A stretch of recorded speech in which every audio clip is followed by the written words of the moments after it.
el nombre, de forma inevitablemente ligado al del auto, es un detalle más que merecido por haber sido Henry Ford el pionero en la producción en cadena de vehículos. Un hito que consiguió con su legendario Ford T, el primer vehículo a buen precio que fue producido a gran escala. Considerado el primer empresario moderno e innovador, su legado, su espíritu y sus métodos revolucionarios siempre despertaban admiración. 70 años después de su muerte, el óvalo de la marca es uno de los logos corporativos más conocidos en todo el mundo.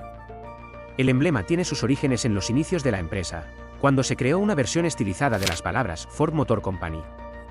Este se empleó por primera vez en 1903. Después de algún que otro cambio, en 1907 apareció el primer óvalo. El óvalo no se libró de modificaciones, aunque fue patentado en 1909 y en 1911 adquirió su forma definitiva.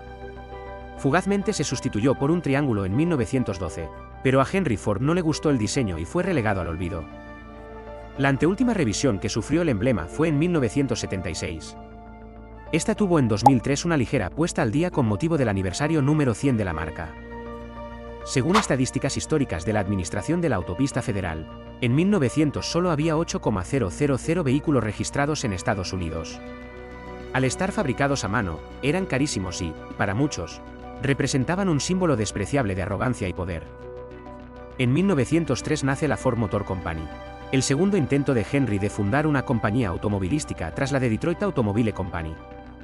John Gray fue su primer presidente, y Ford asumió la vicepresidencia. Ford fue fundada con $28.000, aportados por un total de 2 inversores, entre ellos el mítico Henry Ford. Este sería dueño de un total de 25,5% de las acciones, asumiendo los cargos de vicepresidente e ingeniero jefe. En sus inicios, la compañía producía unos pocos autos diarios en su modesta fábrica.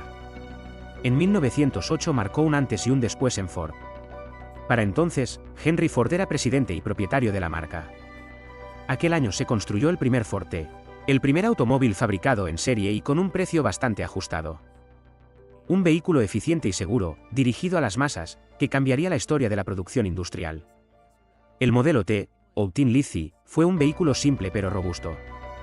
De escuelas a obreros o granjeros empezaron a comprarlo. Costaba $850, un poco más de $23.000 de hoy. Alcanzaba las 40 millas por hora, y su carrocería de acero tratada con calor era ligera y fuerte. Según anuncios de la época, ningún auto por debajo de $2.000 ofrecía más prestaciones que el modelo T. Ford quería rebajar aún más su precio, algo que lograría gracias a varias estrategias.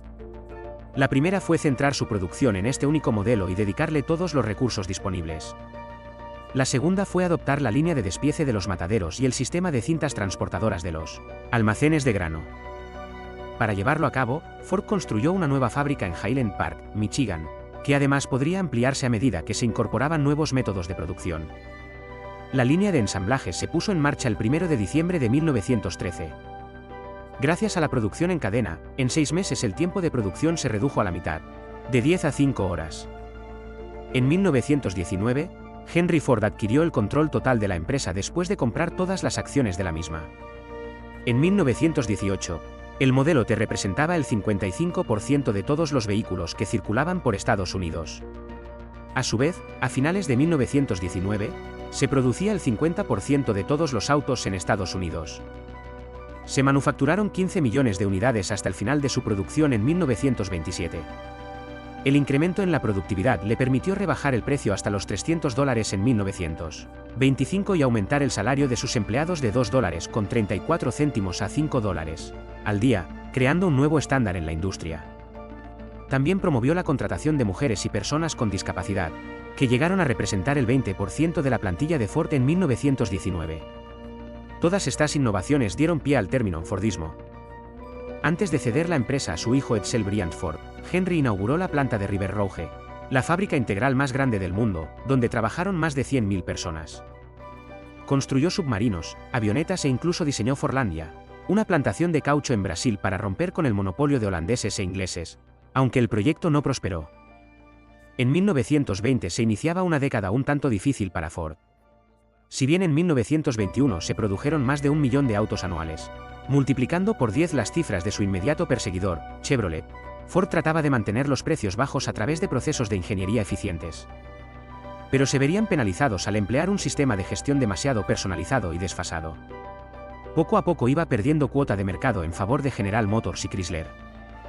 El 4 de febrero de 1922 intentaron dar un golpe de efecto adquiriendo la Lincoln Motor Company, marca con la que esperaban hacerse un hueco en el segmento de lujo.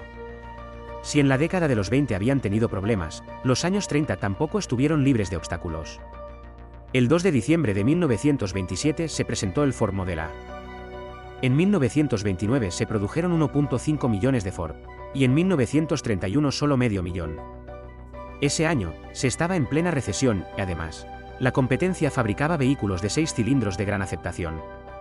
Ford decidió entonces hacer lo que se consideraba imposible, fabricar un automóvil popular con un motor V8. Ford tuvo innumerables problemas con el nuevo motor. Perdió millones de dólares en la fundición de bloques inservibles y muchos clientes que se fueron a otras marcas, porque la presentación del nuevo Ford fue tardía. Debido a la recesión, Ford cerró 24 fábricas de las 30 dedicadas a la construcción del modelo 32. Ese año, la producción fue la más baja desde 1914. 6 meses después de lo pactado, el 8 de marzo de 1932, se presentaba el nuevo V8. El Ford de ese año se ofrecía con el nuevo motor V8, pero también con un motor de 4 cilindros. Esto era así porque había un segmento de la clientela que lo prefería, ya que consideraba que un motor de 4 cilindros consumía mucho menos que uno de 8. Eran tiempos muy duros por la recesión, pero la tendencia empezó a mejorar para el quinto 8, ya que se vendían 9 vehículos de 8 cilindros por cada uno de 4 cilindros. Durante la Gran Depresión, Ford tuvo que reducir el número de unidades producidas y despedir trabajadores. Para 1932, la tasa de desempleo en Detroit rozaba el 30%. Las políticas de Henry Ford no fueron bien acogidas por la sociedad, lo que lo puso en serias dificultades ante los medios. Por otra parte, el éxito del quinto 8 era evidente. En 1935 se llegó al quinto 8 número 2 millones y, al año siguiente, al 3 millones. En 1938 se estableció la división Mercury, cuyo objetivo era el segmento medio del mercado. Con el inicio de la Segunda Guerra Mundial, Ford se vio envuelto en tareas militares. Aunque Henry Ford era un declarado pacifista y pensaba que la guerra era una pérdida de tiempo, no dejó de colaborar con ambos bandos, ayudando tanto a los aliados como a los alemanes. Para los primeros, ayudó en la construcción de aviones, a los segundos les suministró ingentes cantidades de camiones. En 1943, después de la muerte de su hijo Edsel, Henry Ford volvió a asumir la presidencia de la compañía, aunque en 1945 renunció a la misma en favor de su nieto Henry Ford II.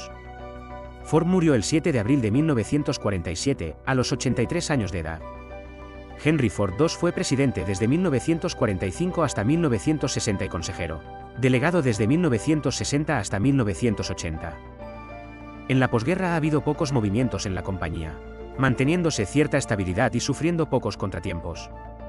En 1950 se presentó la primera transmisión automática de Ford, que reproducía el esquema y el principio de funcionamiento de la ya conocida Idra-Matic de General Motors, presentada en 1939.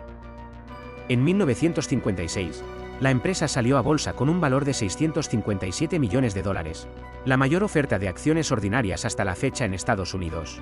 En diciembre de 2006, Ford anunció que hipotecaría todos sus activos, incluyendo plantas de producción, equipamiento, oficinas y propiedad intelectual, patentes y derechos de marcas, para recaudar 23,400 millones de dólares, algo que Ford no había hecho en sus más de 100 años de historia.